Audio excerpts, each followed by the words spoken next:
Ok, conscience d'éveil, c'est bon. Conscience des perceptions, c'est bon. Conscience de soi, c'est bon. Maintenant, on passe à la conscience de réflexion, donc qui est un stade au-dessus, qui va utiliser en fait les fonctions cognitives de notre cortex frontal, donc vraiment la partie chez l'homme qui est très développée et plus développée que certains animaux, pour pouvoir vraiment réfléchir et manipuler en fait ces concepts. Donc vraiment ce travail de mentalisation comme on l'utilise tout le temps. En fait. Et ça va beaucoup utiliser nos aires frontales qui permettent de travailler de manière associative et qui sont un peu une espèce de chef d'orchestre de tout notre cerveau et pour utiliser, manipuler ces concepts. Pour pouvoir avoir une conscience de réflexion, on a besoin d'avoir une mémoire de travail, donc une mémoire de très court terme, comme ça, qui peut marcher, pour pouvoir retenir certaines informations et pouvoir les faire circuler. Et on a besoin d'avoir un système attentionnel qui fonctionne bien pour pouvoir garder la concentration sur quelque chose, sinon on se déconcentre, on perd tout ce qu'on vient de faire et on oublie et on n'arrive pas à avancer. Si on regarde par rapport au niveau anatomique, toute cette partie-là est notre cortex préfrontal, qui après, de nouveau, subdivisé encore plein d'autres zones pour, disons, aller plus précisément au niveau neuroanatomique, mais disons, toute la partie du front de notre cerveau va être cette partie qui va nous aider à construire en fait cette réflexion et à permettre de manipuler ces concepts. Si on parle un tout petit peu du cortex préfrontal, il y a donc les fonctions cognitives avec ce qu'on appelle le réseau exécutif, donc qui va permettre de vraiment exécuter beaucoup de tâches assez difficiles au niveau intellectuel comme ça. On va avoir notamment la prise de décision et donc la gestion du risque. Est-ce que je fais plutôt ça, ça ou ça? Et quels vont être les effets si je fais ça, ça ou ça? Donc vraiment, ce travail d'anticipation. On va avoir un système de contrôle cérébral, donc cortex préfrontal, il est là pour contrôler les émotions, il est là pour contrôler la douleur, il peut éteindre les parties émotionnelles, il peut éteindre les circuits de la douleur, donc il est très utile pour freiner certains circuits de notre cerveau, en sachant que quand on est très stressé ou quand on a des émotions très fortes, on perd ce contrôle-là. C'est pour ça que quand on est en crise de panique, on a vraiment beaucoup de mal à redescendre, on a beaucoup de mal à faire l'hypnose, on a beaucoup de mal à se concentrer, parce que tout notre cortex préfrontal, il est éteint par l'amygdale qui vient bloquer, éteindre notre cortex préfrontal et du coup on perd aussi la concentration, la mémorisation et toutes les autres tâches importantes. Donc il va faire un travail au niveau des émotions, mais lui plutôt les émotions conscientes. Je sens de la colère dans mon corps. Il y a de la tristesse, il y a aussi de la joie. C'est vraiment lui qui prend la conscience comme ça de ses émotions et qui peut travailler avec. Tandis qu'au niveau de l'amygdale et de l'insula, on était plutôt sur des émotions inconscientes, automatiques. Il participe à la motivation, aux apprentissages, et c'est un très puissant antidouleur avec plein de zones du cerveau que je vous ai mis là. Et il participe énormément au travail de l'attention, et notamment l'attention de haut vers le bas, donc cette attention volontaire et dirigée, ce qui paraît normal pour pouvoir faire des tâches mentales complexes. Et il utilise aussi, du coup, et il participe à la mémoire de travail, ce dont on a discuté avant. Donc il va permettre de faire de la planification, par exemple, de certains mouvements, planification de certains comportements, de certaines tâches, et utiliser toute notre capacité de mentaliser comme ça. Conscience d'éveil, conscience des perceptions, conscience de soi, conscience de réflexion, métaconscience, donc on passe encore un niveau au-dessus. La métaconscience, c'est l'observateur. Qu'on est en train de faire l'expérience de quelque chose. Donc c'est vraiment c'est cette petite conscience qui dit « je suis en train d'expérimenter ». Et par exemple, je fais l'expérience de la douleur, de la chaleur, de la joie. Je vois un souvenir comme ça qui apparaît dans mon esprit.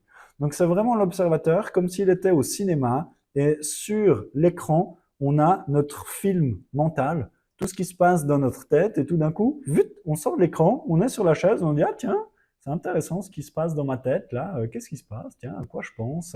Donc c'est vraiment cette capacité de sortir de ce film de nos pensées pour les observer.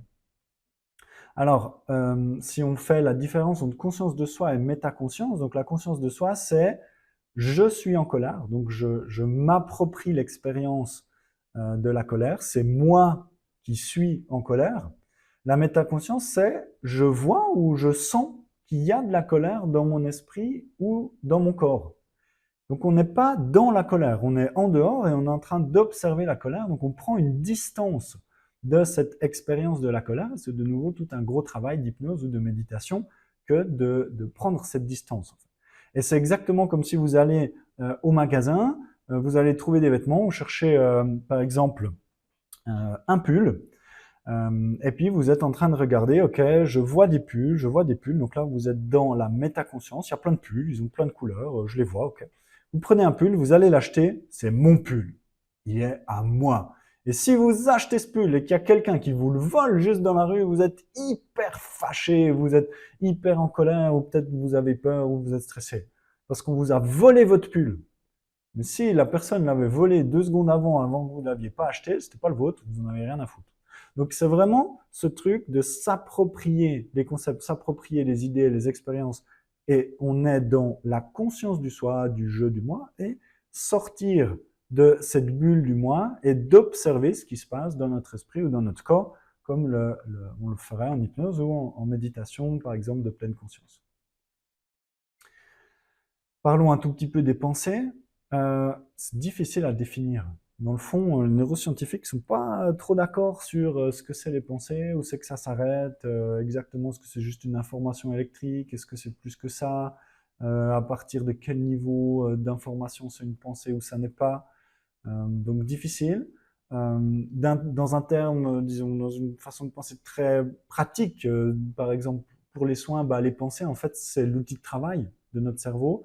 C'est avec ça que notre cerveau, il peut agir sur lui-même et il peut agir sur le corps. Si je pense à la plage où je me sens bien, bah, ça vient activer mes circuits du calme et du coup, tout mon cerveau se relaxe et tout mon corps se relaxe. Il y a des hormones de calme qui passent, il y a les circuits nerveux du calme qui vont détendre les muscles. Donc, en utilisant nos pensées, en fait, on peut vraiment travailler avec notre cerveau. C'est de nouveau exactement tout ce qu'on fait en hypnose, par exemple.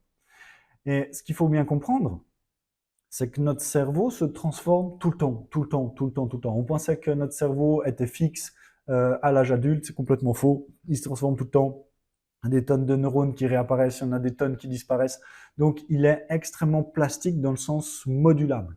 Donc, notre cerveau se transforme tout le temps et notre corps se transforme tout le temps et les pensées sont responsables de cette transformation. Nous sommes ce que nous pensons.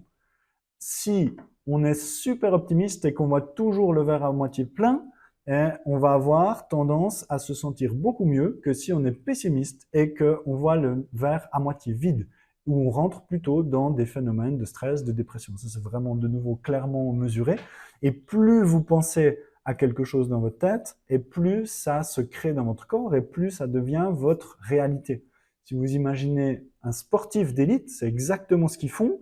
Ils sont en train de s'entraîner, physiquement, bien entendu, mais aussi, et de plus en plus, dans la mentalisation. Ils voient la compétition, ils travaillent leur compétition, et ils travaillent avec leurs pensées à l'avance. Je vais faire ci, puis ça, puis après ça, puis je vais me sentir comme ça, et là il va se passer ci, et là je vais prendre ce virage, et après il y a ci, et machin. Ils travaillent, ils répètent à l'avance, et ce qu'ils font en faisant ça, c'est qu'ils se créent à l'avance des circuits dans leur cerveau qui renforcent, qui consolident avec notre système de mémoire à long terme. Ils consolident ces circuits pour que le jour de la compétition, ils arrivent et tchac, ils ont déjà les circuits super présents, super consolidés, ils peuvent les réutiliser parce que leur cerveau a déjà réellement changé de forme avant la compétition.